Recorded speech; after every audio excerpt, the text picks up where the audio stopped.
Thanks for tuning in to another episode of Terrific Tips for Business. Why Terrific? Because I'm Terry, your host, and you can't spell terrific without Terry. That's me.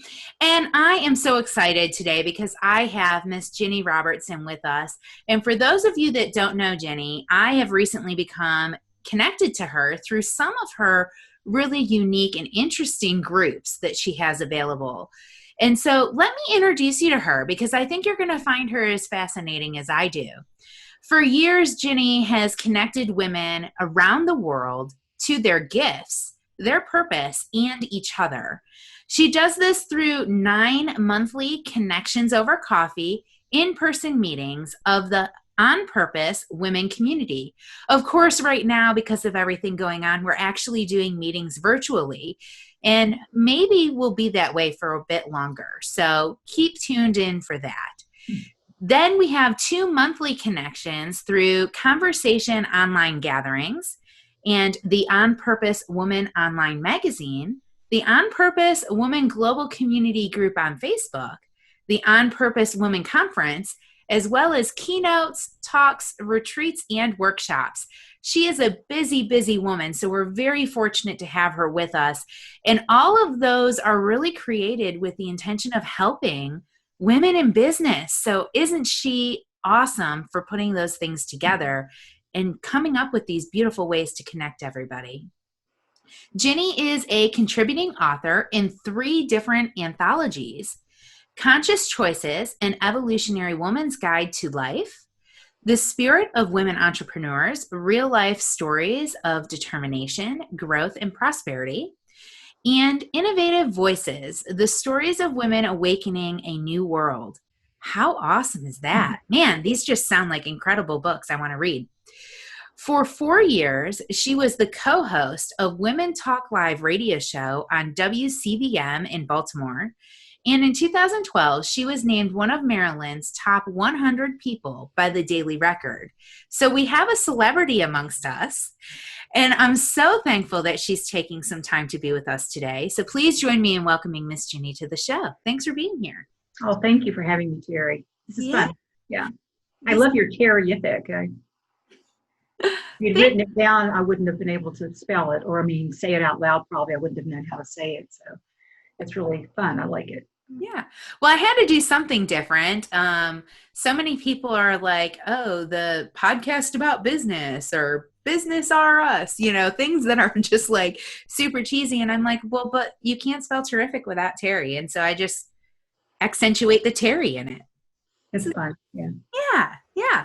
So why do you do all of these amazing things for women in business? Because it seems like that's been your singular focus for a while. It has. It's actually been my focus since I was a little girl. When I was a little girl, I would start clubs and get other little girls, and we're talking in the mid to late 50s and early 60s. I would start clubs, and every little girls would pay 10 cents to come into my bedroom for a club meeting. And I could buy a comic book for 10 cents. So, we're talking 60, 70, 80 cents a meeting. And I had all different kinds of meetings. I had a stuffed animal club. I had a book club, a record club. And sometimes I would get a little bossy and they would get tired of me and they would leave and I would just start another club and they would come back. And so I guess I've always had this kind of desire to bring people together. And I didn't really know that, because I spent, until I was older, I started remembering, what did I really love to do when I was little? I loved to gather people, but I wanted to be the one doing the gathering. I don't like to go to other people's gatherings nearly as much as mine. And so I had a corporate stint for many years. I left right after my 40th birthday and decided I was going to do something different. And so this whole thing, if you want to know how this whole thing got started, I can give you the kind of quick cliff notes on that. Yeah. Pretty cool story. I had been the area director for an organization called the Whole Life Expo. I had left my corporate job, was working for a seminar company I'd been a client of, and they left the area. So I was out of work, but not really too interested in doing anything yet. And this organization, we just connected through a very interesting set of circumstances. And they were a national company, and they were doing these expos, these 3-day events all over the country. And they were coming to Baltimore for their first year. And they asked me if I wanted a job for 3 months, helping them do whatever they were doing. And I took it. And then after the event, they asked me if I would take the contract to do the event the next year. So it's a 6-month contract to put on this event. Of course, they're out in California doing their thing. I wasn't doing it all on myself.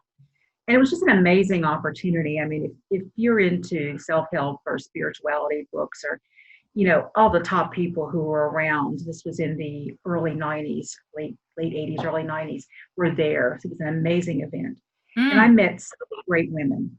And so I decided after it was all over to throw a party at my house. And this is really before the internet had caught on much.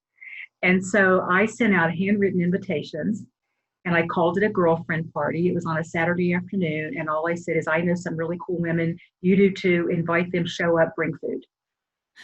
Hey. And 65 women showed up at my home. Oh my, wow. Yeah. And so what I did, we just mingled and talked, and then I gave every woman a chance to say a few words about themselves. And it was nice. There was something going on. I really liked it. I thought, well, I like rituals. I'll do this every year. I'll make it an annual event, and we'll probably take it somewhere and make it bigger. And the women saying, don't wait. Do it again. Don't wait a year. And so I did it for 4 quarters. And there were different women, some of the same women, but there were 2 things I really noticed that were important and what spurred me on to do what I'm doing now. One is that women were connecting in a way that I'd never seen before, because I grew up in the corporate world, and that was a time when we women were just trying to get our foothold and trying to make our way up and banging into that glass ceiling, and we were competing with each other, and not in a really good way. Personally, I had never played sports with girls, so I didn't know how to lose. I didn't know how to be gracious, and it was tough. And we were all kind of, playing this without a playbook, really. The women in my family room were connecting on this deeper level, and they were talking about things that mattered. It wasn't what I tend to call idle cocktail chatter, about where you just went on vacation or your new purse, even though those things are fun to talk about. But they get tiring after a while, I think. These women were talking about things that mattered, and they were developing these relationships, and there was trust in the room. And I said, I don't know what this is, but I like it. What I realized it was, after doing this work for a while, is that's how we women network naturally. That's how we do it, left to our own devices, I think. We're curious. I want to know what you do, but I'm much more interested in why you're doing it. Yes. So it was a great question. That was your first question to me. Why? Because I can spout my 30-second, I hate the term elevator speech, but I can give you all the stats and the facts, but that's not going to tell you anything about me. Right. And so this was really kind of mind-blowing for me. And I loved it. Again, I didn't know what it was, but I loved it and I wanted more of it. The other thing I observed, I didn't love so much. And that is that there were so many women who, given the opportunity to stand up and talk about themselves, had such a challenge doing it. And many of them, these weren't all women entrepreneurs, but many of them were in business. And to stand up and say in a bold voice that they were good at something, or why someone should hire them, or just to even say their name, it was like looking at the floor and talking in a little tiny girl's voice and not making eye contact. And that kind of both saddened me and kind of angered me, because I thought somebody has fed these women a bill of goods and they bought it, And then I had this idea after the 4th one, so it's a year later, I had this idea. What would happen if I take this out of my house, create an organization around it, and give women a place to show up and practice being who they really are? Yeah. And I did my first meeting a year to the month after that first meeting at my home. And on purpose, it was called On Purpose Networking for Women back then. And the networking word never quite fit, because it's so much more than that. It is that, but it's so much more. It's community. So I changed the name a number of years later to the community piece. Yes. I love that. And I think the reason I was drawn to it is the synergy in my own story with association. It's association now. So it's by women, for women, and a few good men. And we have a bi-weekly or twice a month networking event that's done through Zoom right now. And it's a networking education, business education moment. And then it's an opportunity to connect and engage with each other and find out, Is there a nonprofit that somebody's supporting? Is there this journey that somebody is doing that somebody else in the room has had experience doing or has a passion to do? And we connect as women on passion. Oh, We yeah. don't just connect on what you do or why you do it, but your passion for what you do. And we want to plug into that passion because maybe we're looking for that passion in ourselves, or we want to support the passion that's within you. And that's really It's an amazing contagious. thing. Passion can be contagious, I think. It really can. So what was it like having this experience in your house and then being able to transition this into a much bigger platform? What was that like for you? It was really exciting. And I really didn't know what I wanted it to be as much as I knew what I didn't want it to be. So I wanted it to be a place where women could show up. And I was really clear that it was going to be women only, because I had joined women's groups and then men would come, they would join. Or sometimes men would get the board president position, which I just thought was, why? Call yourself something else then, you know? And so the main reason I wanted it to be all women, I really do like men. I've got a really great one right next door here. But I wanted women to feel like they had a place they could just show up and be. Yeah. Because depending on who you are, you can be stopped in your tracks with masculine energy. Mm-hmm. And the masculine energy person doesn't have to do anything. They're not doing it intentionally. They just are. So I wanted to give women a place where they could just be. They didn't have to worry about anything else. Just show up and be who you are. Mm-hmm. And it's interesting because my husband started laughing a few years after this started and said, honey, no woman who comes to your meeting is going to change anything just because some man walks in the door, you know. But it's still just been this sort of thing for me. I just wanted women to feel safe. And, you know, again, I kind of came up at times when women couldn't join men's organizations. And I think that men need to have their own places as well. But back then, women were missing out on opportunities because they couldn't join these organizations. That's where the deals were being made, and that's where the jobs were being found. And that still happens to some extent, I believe. But I think that, you know, we all need our peer group, I think, our people that we want to hang out with. And so it just felt really, really amazing. And I tell you, I learned a lot about, you know, I went from being a corporate executive to, and even though, you know, I was a corporate executive, I still, my day was kind of planned for me. And my, you know, I was, I guess, judged and awarded things based on my performance. And I liked the accolades that I would get. I liked managing people. And I find myself then all of a sudden, you know, in a room by myself, kind of going, what am I supposed to do next? You know, keep in mind, starting a networking business with no internet. Yeah. Little trifold brochures that my husband took around and put on bulletin boards in the community. You know, word of mouth, all those women I gathered, you know, for 4 quarters of meetings, you know, but I still had to mail things. I had to call people. So it was, I had probably 80 people at that first meeting. And I couldn't believe it, you know, just from that. Now, some of them never came back. They showed up because we want to support Ginny and her thing, but it wasn't their thing. Sure. But it was still just a really wonderful feeling to see. And 20 years later, you know, we're still going. And it hasn't been about growth, you know, growth in numbers as much as it's been about growth in people. And so to see a woman who showed up for her first meeting and stood up and meekly said, I'm not really good at this, to now, you know, the timer goes off, it's time to stop talking, and they keep going. You know, that's really, I love that. That's what fires me up, I guess, is to be the observer of that, of watching the growth in women who come in and the ideas and the collaboration. Yeah. It's something else I think women do really well. We're not competitive, we're collaborative. And that's why, you know, you talked about your organization where you help each other. And that some people think that's just, oh, no, you can't do that. I don't want to tell you what my book is about because you might steal my idea. Actually, I had somebody say that to me a while back. Wow. And I thought, well, you know, we could both write the same book and it would still be different. That's right. But if I wanted to steal your idea, you know, but I don't think we as women go that way too much. You know? I don't think that we go that way too often. I think that is an innate fear that we all have.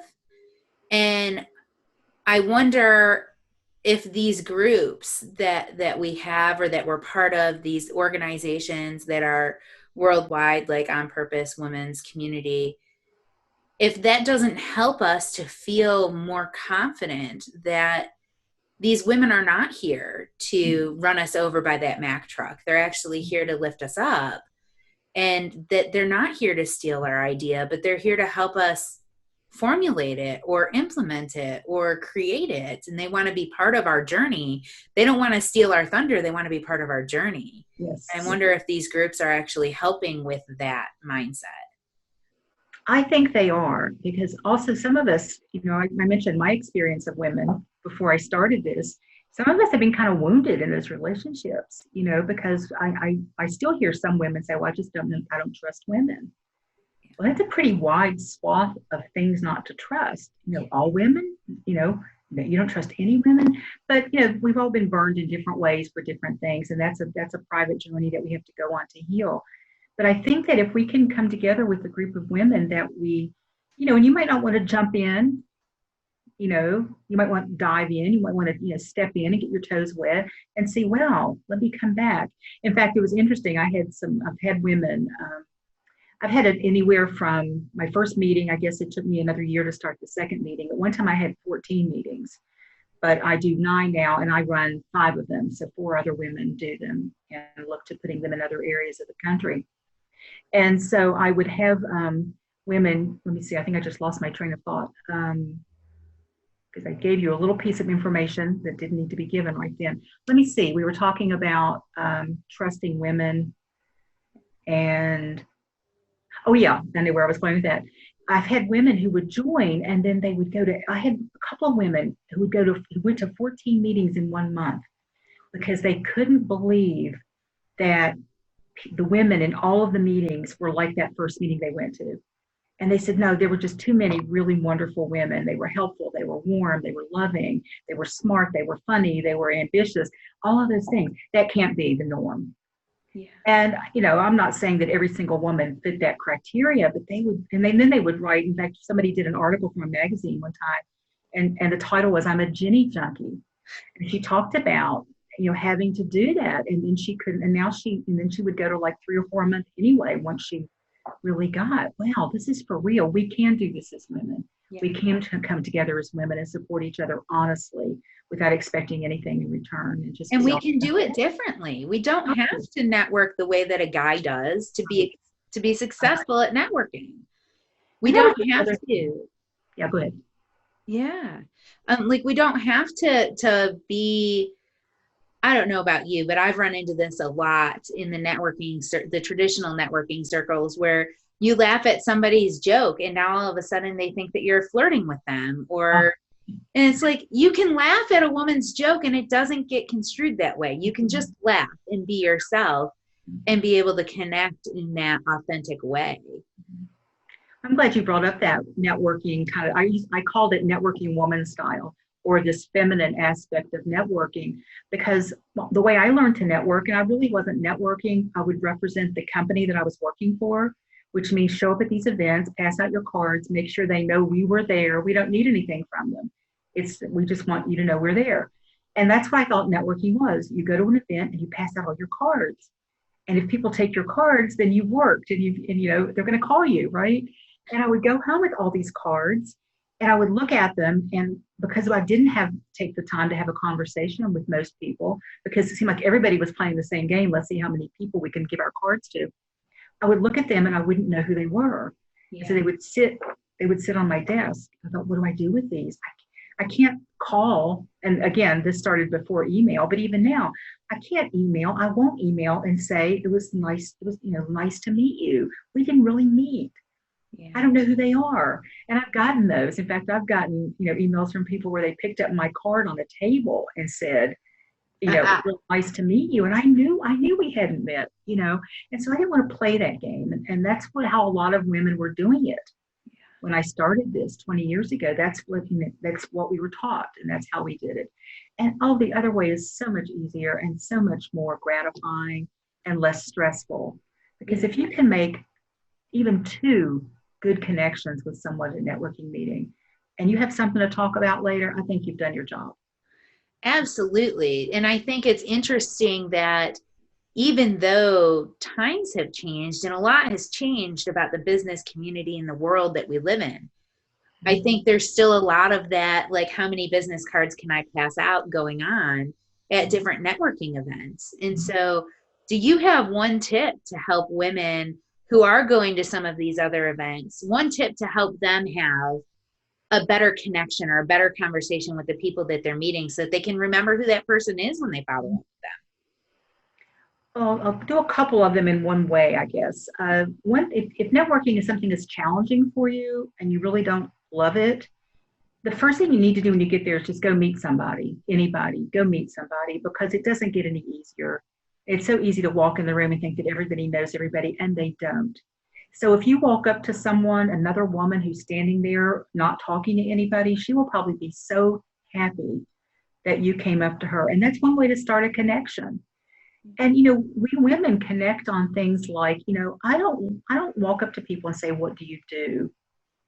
It's like, what brought you here today? Yeah. And then if we start talking about what we do, it's like, wow, why did you do that? Or how did you get started with that? Or who's your best customer? Because you normally will start with yes or no answers and they don't go anywhere. And don't tell people what you do until you've had a bit of a conversation. Because I know you've had those experiences, Terry, where somebody just I'd say they kind of vomit all over you with their information. And I'm standing there like, I can't breathe because you haven't stopped talking for like 2 minutes, and I can't breathe because you're talking. It's like deer in the headlights kind of thing. And I just get kind of shut down from it but I know people do that when they're nervous, or they really don't know what else to do, or they're really desperate. They go in with that desperate thing that says, I need a client, I need an appointment, I got to sell something tonight. Sales breath. Yeah. Yes. I've never heard that term. I love that. I call it sales breath. And it's funny because you can literally see whoever they're talking to feel like they're trapped because they start doing one of these. Yes. Like they're looking wide-eyed, like, oh, how did I just get here? And somebody please save me. Get me out of the corner. And there's somebody I know. I'll be right back. I've really got to go to the bathroom. I've been trying to get there all night, and people just keep stopping me. Excuse me, I've used that one before. But there's no awareness on the part of the other person. They're not reading at all because they're in this mindset, I need to get this out. And again, I think a lot of it is just not knowing another way to do it. And somebody may have taught them that's how you do it. And it's also part of our automatic script too. So if you start networking that way and nobody makes you aware and you don't become aware that you're kind of sales breathing, vomiting, trapping somebody, right? Now you're not going to make that change because you're not being aware of it. And so you're going to just keep doing it. And it's your automatic thing because it's what's comfortable. It's what you learn how to do. Yeah. It's exhausting. Yeah. And it doesn't yield any results. No. It just doesn't. And then those people are wondering, why isn't this working for me? And probably, many people will stop. They'll stop doing their business for that reason because it's so hard. Or they feel like they have to go to every single networking opportunity that exists on the face of the planet because they're not being effective at the one that they've attended.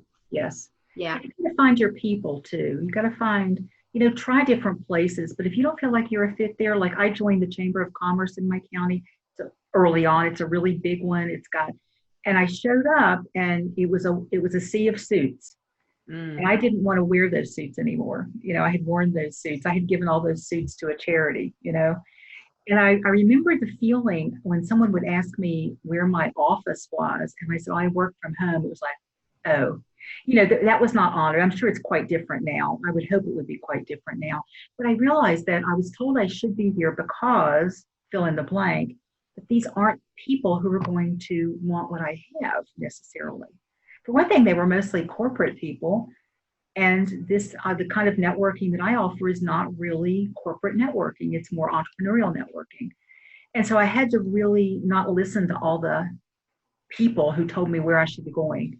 So I say, go and try it. And if you're not comfortable, go a couple of times, unless it's just so awful the first time that you don't want to go back. if you're not comfortable and don't feel like you can find your people there, then try something else. But yeah, I think if you do one or two events well, a month even, that's enough. Because we can do that. Because I know I did it. Everything I'm saying here, I've done, and I felt like I was really working if I, showed up at these things and went home with all those cards. And it's And exhausting. It's exhausting to do all the follow up and the data entry, to do all of it. I've done it too. I'm a big proponent of networking. I've been part of several networking organizations over the years. I used to attend all of the after hours events and all the before hours events. And there just comes a point where you're like, I'm doing all of this. But doing networking is creating more work for me. mm-hmm. And don't I have something else to do? Yeah. Yeah. I remember years ago, I was on a panel. It was a big kind of combination networking event of maybe 10 different groups. So there were about 300 or 400 people in the room, and I was on a panel, and people were asking questions. And this woman stood up and said, what do you suggest I do with all of the business cards I collect at networking events? And the moderator, who was a member of my community, looked over and says, I'm going to let Ginny Robertson answer that one. And this was mixed. It was men and women in the room. And I said, well, if you're collecting that many business cards that you know what to do with them, then you're probably not really networking. You're just getting too much. And I could see, she went, I could see this kind of like, but I could see some of the men in the room look like I just told them, the biggest lie. They were like, what do you mean? What do you mean? And it's just been shot through the heart. It's been shot through the heart. What do you mean? That's not networking. But you could tell she was so stressed by it because she was doing what I did. She would come home, and I remember how that stack kept getting larger, and I wasn't doing anything with it. And then I would feel guilty. And then I would feel like, oh, I should. And the most freeing day that I had was when I took all those cards and threw them away and said, I'm starting from scratch today. And I'm not bringing that many home ever again. Yes. And so, my networking events, and this isn't a rule or anything, but new people who come in, it's like the people they're meeting don't hand them a card. They don't even ask for a card. It just kind of happens organically after a period of conversation. Yeah. And yeah, it's certainly fine to pass your cards around, but it's not encouraged in that way. Because I've been at events where people have actually come up and interrupted conversation just so they could hand a card. I have too. And I remember thinking, you're going in this pocket because I don't think, that's not, and I don't want to sit in this conversation we're having and like diss people, but there's an etiquette. There is. But I think it's an old paradigm. It's one of those old paradigms that needed to shift. And I think as women get more comfortable in who we are, and I also think that this whole feminine leadership movement that's been happening over the last 10 to 15 years, there are so many men who prefer doing things that way as well. There really are. And I always joke and say my husband has more feminine energy than I do. I tend to have a lot of masculine energy. And there are men who would rather do it that way. I think, and I've met a number of them. In fact, a lot of men who want to, why can't we come? Why can't we come? I've had the honor and privilege of meeting some amazing men in business who want to build a relationship. They're not here to pass a business card. They want to build a relationship. And that means have a couple of conversations, see if there's a connection or a way that you can support each other. There might not be, and that's okay too. Yeah. And that's the beautiful thing is that it's okay either way, but they still want to invest that time because for them, they don't know who you know. You might know somebody who's a great fit for them, and they're looking at it that way instead of looking at it as a sale to you directly. So. I was in a sales training class many years ago, and I left my corporate job. I went to work for a personal growth seminar company that I'd been a client of, had gone through their facilitator training, but was also doing some sales, and I'd never done official sales. So I enrolled myself in a sales training class, and it was a long-term kind of thing. And one day the owner of this particular franchise was talking about cold calling. And he said that you shouldn't have to cold call. You should have a network of people. But he did when he started his business. He goes, I would decide I'm going to this networking event and I can leave after I get 3 appointments. And I didn't know anything about business. And I remember having this tightness in my chest that went, and I raised my hand and I said, do they actually keep the appointment? And he says, well, sometimes they don't. And I was thinking, so what kind of energy are you putting out when you go to an event and you're thinking, I can leave as soon as I get that third appointment on the book? So he was going to networking events, and it worked for him some, and he was a good closer, so he could, I think, call people up and kind of get them to go there. But I can't imagine that finding much joy in that. Yeah. If I'm going to go somewhere, I want to have some fun and some joy, but I get to leave once I get you to say yes to me 3 times. And even though I didn't know anything about anything, I knew that wasn't what I wanted to do. I knew that wasn't right. It wasn't right for me. And the other question that I would have to that mindset or that tactic is, well, do you go to a networking event to sign up for something? Right. Isn't that a great, yeah. If the answer is no. And how do you feel if someone tries to sign you up for something at a networking event, right?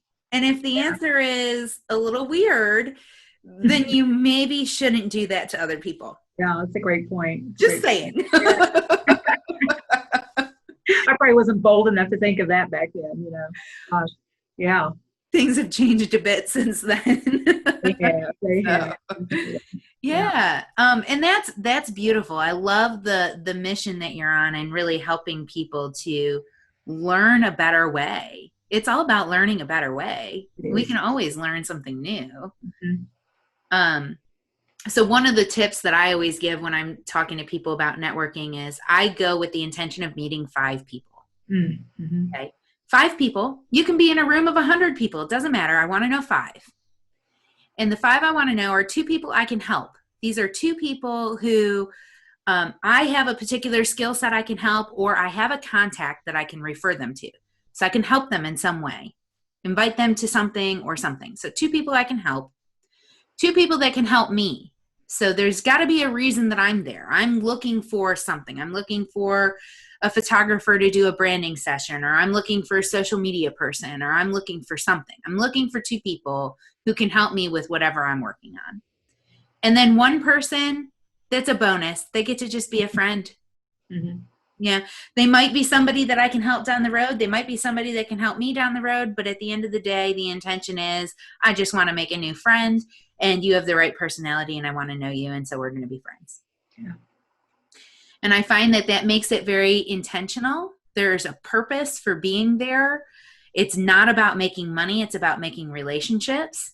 The money always comes in after. Yeah. The money always comes.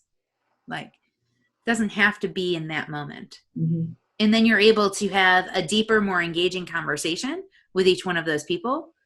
And if you're trying to help them, then once you know one person, well, now you know another person. Why not connect them? They might not know each other. Yeah. And Brendan Burchard talks about being the linchpin. So when you go to networking events, be the linchpin, be the one that's connecting all these people together. So you go to meet 5 people, and then your intention is to connect those 5 people together. So by the time you leave, you're this amazing connecting force. And you've already helped 5 people. They want to know you. Yeah. And it was a beautiful concept that he talked about. So yeah, I like that a lot. It reminds me of, I think I wrote an article about this many years ago, but I had gone to 2 networking events in 1 week. This is many years ago. And one of them was at this big museum, and it was very catered. It was very formal and professional. And I'm walking through, it was mostly women, and there's all these different rooms, and I'm wandering, and I'm not seeing anybody I know. And that should be okay. But I was in this frame of mind that said, I don't belong here. Something said, I don't belong here. I was still early in the game. And I saw my cousin, who I don't really know all that well. We grew up kind of knowing each other a little bit. And we're both in business, and our paths cross, but we're not really friends, but we're not friends. You know what I mean? We just aren't in each other's lives that much. And I glommed onto her like she was cake, and just kind of hung on to her for a bit. And we were fine. And she knew some people, and I knew some people. But I just after that, found myself wandering around and not knowing what to do next. So I left. And it was only 15 minutes from my house. But on that short drive home, I beat myself up. And I said, what a waste of time and money. Because it was like a $50 event. It wasn't, a $20 thing. It was, a catered thing. What a waste of time. You just wasted your time, your money, your energy, and you got nothing from it, blah, blah, blah. Later that week, I went to another event that was down on the water, and it was outside, kind of this bar, kind of an atmosphere, and I invited 3 friends to go. and we met there. And I saw a couple other people I knew, and I just decided I was going to have a good time. And so what I started doing, I started having these conversations. Oh God, you've got to meet my friend so and so. And I went and grabbed her, brought her over. And by the end of the night, like you said, I had connected people that had actually some stuff to talk about, and they had connected me with some people. And the big difference was how I felt going in. So you go in with this idea you're going to meet 5 people. I apparently didn't have a mission at that first one. I just went in because I thought I was supposed to be there. And it was just not, and it wasn't a thing wrong with the event or with the people there. It was just, I came in. I might have had this big radar that said, she's not much fun tonight. You might just want to give her a wide berth. But I went to the other one with no agenda whatsoever. Yeah. And turned out to be like one of my best experiences ever up to that point of networking. So I think it's important not to, I like to decide what my behavior is going to be before I go. Like, I want to meet 5 people like you talked about, how I plan to show up, but I don't look for an outcome. I don't have an agenda because I can't control that. That's right. But sometimes we think we can. So, and then we get disappointed, and then we think we've wasted our time and our money, and nobody likes what we do. And, we just, it's a spiraling down kind of thing. I think it's important to set your intention for everything that you do, but particularly when you're going into an environment that is uncomfortable, is new, is awkward for you. Because if you can set your intention, you're basically telling your mind and your body how you want to show up in that moment. And even if inside you're screaming, get me out of here, this is scary, you can present in a very different way that allows you to be more approachable. And you never know, you might have a good time. You might meet the man of your dreams. You might be able to find the next real deal for your business because you were able to say, I don't care what you're feeling inside. I hear you, but this is what we're doing right now because my intention is I'm going to show up this way because that's what I'm here to do. Yeah, I'm the adult right now. I'm in charge here. Yeah. Yeah. We can go home and put our pajama pants on later. That's so good. And I think one of the biggest challenges you mentioned earlier with women in business particularly is we aren't told or supported enough from a young age that our voice matters. And so finding those places where you can be heard can be really hard for a woman. When I was in the corporate arena early on, I had it was a big company, I won't mention the name, and they were bought out by a bigger company. And they came in and for their first visit since they were the new owners. And I heard that the powers that be said to these people, not only do you not have any women or minorities in positions of authority, you're doing nothing to help them get there. That has to change. And so they implemented some programs. And one program was to help women get onto that management track. And I was one of 10 women picked to go through that program. And all I remember about the program, and this is probably the mid-70s, all I remember about the program is that they were all the things were done by men because there were no women there to teach us. And this one time we were talking about supervising people, and the guy teaching the class said this, these are his exact words: don't you dare nurture your employees. You're not their mother. And he said nurture and mother like they were dirty words. And I remember thinking, oh my gosh, I think some of the best things that would make women amazing managers would be the ability to nurture their employees. Mothering, it's not, he just, the way he used the word mother, he was, conflating those two, that nurturing and mothering were the same thing, and they're not. And I just remember thinking he has no respect for how women are. So that's why all of us who were in that program, and any one other woman who wanted to get ahead, became masculine and wore those awful suits with those little silk ties you've probably seen pictures of, and sensible pumps, no dangly earrings, no open-toed shoes, no garish nail polish. I mean, pearls. I had friends in public accounting who couldn't go out on the streets of Baltimore at lunch without their blazer jacket on in the middle of summer because and these weren't just women, these were male rules too, but we had to live by all those same rules. And again, it was like, and I'm going to tell you a little secret here. I was young then, and I would go into these meetings where there would be primarily men there, and sometimes knowing I was the smartest one in the room, but that I wouldn't necessarily be treated that way.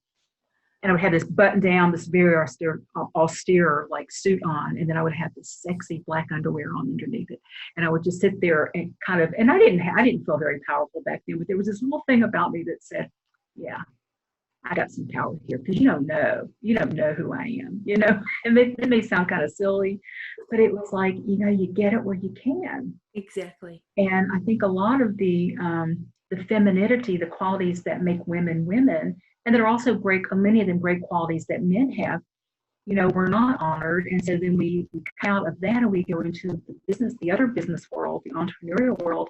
We want to do it the same way. And so we're out there banging our heads together, wondering why it isn't working, because we never had to do it for ourselves before.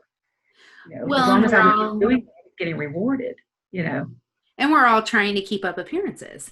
Yes, absolutely. So the saying, never let them see you bleed, I think came out of that same time frame. Well, if you never let them see you bleed, then they can't be there to help you. Or sweat, never let them see you sweat or bleed or cry. Oh my gosh. Yeah. We were even told that if you wear a dress to work, you lose your power. Really? Mm-hmm. A suit, jacket, skirt, suit, or pants. Wow. But always a suit. Yeah. Interesting. Yeah. What an amazing shift in the time. So as things have begun to progress and we're starting to see more women in the workplace and in the entrepreneurial space, have we seen an overall shift as well in the mindsets and the mentalities of leadership and of male leadership? And what are those things? I don't really know, because I stay kind of far away from those places. Just because my people aren't there, and but I do know people who are still there, and I've heard from some younger women in their 20s and 30s, who still think it's not that much better. Now, I don't know what they're comparing it to, but they've heard stories, but they still feel like, and I think the one thing that has changed is that at least there are more laws about what you can and can't say and do to women in the workplace. We put up with a lot back then that, if you talked about it, you would get fired. I think that's changed, but doesn't sound like women are still knowing how to get along at work as well in some places, or it's not fostered. I've had young women say to me that their worst boss ever was a woman, that she just refused to help them. And it's life. We're all going to be, there's all kinds of people in all kinds of places, whether they're men or women or anything else. But and I remember years ago, I say years ago a lot, but it seems like it has been years ago, when Oprah still had her show on, her regular daily show. And she had on these two young women who'd written a book called Don't Hate Me Because I'm Beautiful.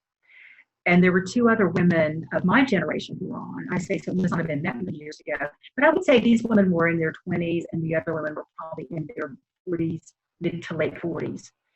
And they could have been their mothers. And these young women were complaining that they weren't supported by older women in the workplace or in other ways. And the older women were complaining that you grew up thinking you could have everything and you don't want to work for it. And we had to work hard. We had to carry our banners. We had to fight for what we got. And these young women said, but you raised us to think we could have everything, and now you don't want us to. And it was just really interesting to see that. And I've experienced that, older women who felt this kind of like a chip on their shoulder, who said, wait a minute, it shouldn't be so easy for you because it was really hard for me. Yeah. Which I find kind of astounding, but yet, it's human nature of some sort, But yeah, so I can't answer your question. I don't know if it's better or not. It comes down to a culture thing too, I think, in some organizations. If you're in an organization where it's wrong or it's bad or it's inappropriate to be a nurturing leader, then those women are going to be more suppressive and protective, I think, of their role, because they don't want somebody else to show that leadership ability, and now all of a sudden they're without a job. So let me suppress you, let me hold you down, let me make you less capable because it makes me seem more capable, and that's more important. And I think in some organizations that still exists, but I think women are starting to become more aware of their power Mm-hmm. and that nurturing ability that they have and how much more powerful that is. Yeah. Because now it's a matter of, you're not showing me up if you're better than me and you're under me. You're actually making me look better because you're better than me, under me. How smart was I to hire you, right? Right, Yeah. exactly. I was brilliant to hire you, and apparently I've trained you the right way because you're amazing and you're making our team look amazing. It's a team thing. And so I think that mentality is starting to come around in some places, but I'll say I've worked for some real interesting characters. And even as recently as, 2014, I Mm-hmm. was in an organization, and for the sake of anonymity, I'm not saying their name, but I was in an organization where I love the old-fashioned style corsets. They're really hard to find, but I really love that style. I just think the vintage look is amazing, and I love it, and I love the way that it looks on me, and I love how it makes me feel feminine. So I had gotten myself a couple of the traditional steel boned corsets, like went to this place in London that still creates them, and I got myself a few of them. And I wore one to work one day. I was in sales. So I was like, it'll make me feel good. It'll make me feel like I am somebody to look at and talk to and listen to when I walk into a space. And it did when I was out in sales, but it also created interesting comments from my leadership who were male. And it made me quite uncomfortable, some of the things that they were saying. And I'm like, and what do you do when you're in a small business and you're the only woman in the office? Oh, yeah. Yeah. The only one. And so I spent a lot of my time not in the office just so that way I didn't hear those. Especially on corset day, right? Yeah. Yeah. And Yeah. I also looked at my husband and was like, I guess I can't wear these if I'm going to be at the office. And that really stinks because I like them. I like the way it looks. I like the way it makes my clothes look. And I like the way it makes me feel. But now I can't do it because now I suddenly don't feel quite as good. I feel a little gross. And that's not the intention. So they really ruined it for me. And it's sad that even in the 20th century, that is still something that women are dealing with in the workplace. But it all comes down to that culture.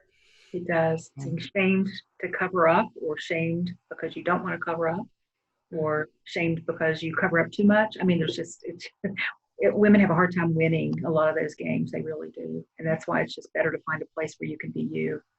And I can totally understand the younger generation of women where they have different bodies, they have perkier things going on that they want to show off because they can and they have it to do it. But I also understand the older generation that says that's wildly inappropriate and it makes me feel uncomfortable because I can't anymore. And so cover it up a little bit. Like, we know you have them. We don't need to see them. And so there has to be that balance, and whatever that balance looks like, I think comes down to having transparent conversations about it. And I think also back to just how it is out there. And I think a lot of younger people, and I say younger, I'm thinking, 20 to 40 even, have decided what they will and won't accept or stand for. And I remember probably 15 years ago, maybe, my son married this young woman. They're no longer together, but she had just graduated from college. She was probably like 17 years ago. And she was going to go job hunting. And I said, what are you looking for? And she goes, she had a degree in graphic design. And she goes, I'm not really sure yet, but I know that the people have to be nice where I work. And I started laughing and I said, really? Do you think that's an option? Because I just thought that was hilarious that niceness would ever play into anybody's decision. I worked in places that were horrific, but yet, and I worked there until I found something better, but it was that. And back then you didn't job hop. That was also another rule. If somebody saw your resume and you changed jobs every 2 or 3 years, then you were considered a job hopper. and not a good candidate for a long term. But then when things long term didn't stop just happening, that became, I think, okay. You were then probably seen as more ambitious and more, especially if every job move was something greater. And so I heard, I remember reading a Wall Street Journal article back then that talked about a lot of the people coming out of college were making demands, like on Wall Street. We're not going to work 70 hours a week. We want 2 weeks vacation our first 6 months, and they were going to have to start listening because this is going to be their workforce one day. And so I think that I like that. I think we shouldn't have to be slaves to any of it, whether it's slaves to our own business or somebody else's. If we can have enough confidence and enough, and again, not everybody is in that position. I get that. This isn't a one size fits all. Just quit your job if you don't like it. That's not realistic. But also, don't do that. If you're listening, don't do that. Yeah. Especially like right now, this is not a great time to do that. Don't do that. But start to maybe, decide if you're not happy wherever you are. Start to decide, what is it that I really want? Mm-hmm. And if we go through life just not liking what we have and we never look at what we want and need, then we have nothing out there. I'm a big believer in, and again, it's intention. What do I intend for my life? What do I intend for my career, for my business? How do I want it to look 3 years down the road, 5 years down the road? What am I willing to settle for and what will I not settle for? And the question I most love is, what is non-negotiable? That's a good one. Yes. And that is a good one. In every aspect of your life. Dating, marriage, business, children, what is non-negotiable? They have to be nice. They have to be nice. And she actually found some great jobs. I mean, she's had a nice career, So the funny thing about that, though, is nice to one person is not to somebody else. No, that's true. And she wanted a culture of camaraderie, of people who got along. Yeah. Culture of where people weren't stabbing each other in the back or telling on each other or not, just doing their part as part of a team. I think that's what she got this idea that would be the kind of job for her. That's exactly, I think, where our whole society is going for business is nobody really wants a culture where people are having to tiptoe around on eggshells. Nobody wants that. So the companies that have that are going to experience people leaving them. They're going to have a hard time filling those positions. They might not be around in the next several years because this younger generation that's entering the workforce just isn't going to stand for it. They're just not. Yeah. So I think that's really positive and really exciting. And I just realized what time it was. Wow. So I want to respect your time and our listeners. This has been an awesome conversation. Yes, I hope some of them have taken some notes on some things that they can do to better improve their presence and their purpose when they're networking.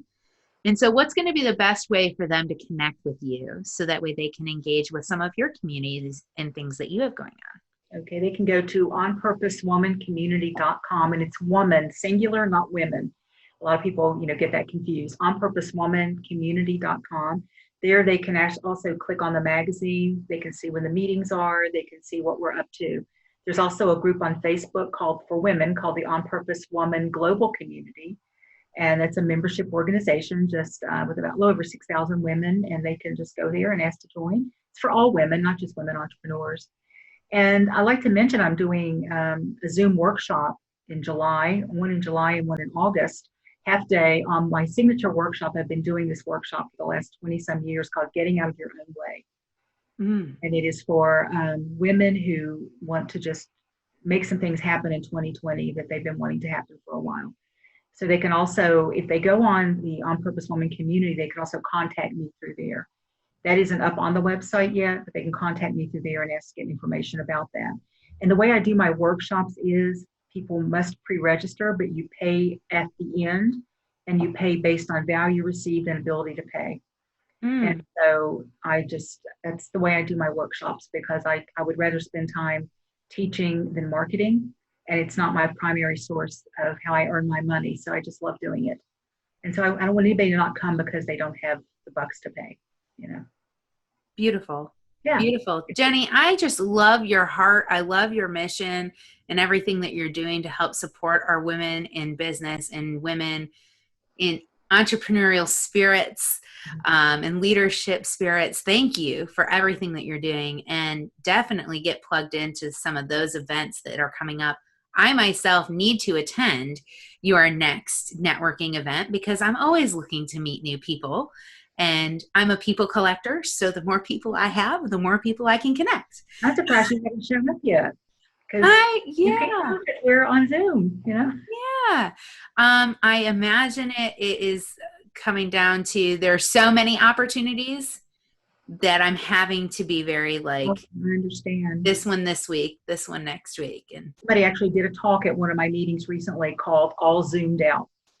yeah, About how we're actually working more now maybe than we, the only difference is we're not driving anywhere, but I found myself saying yes to way more things than I needed to, just because I felt like it's so available, it's right here, I could do that. sure. Yeah. And then you double book yourself.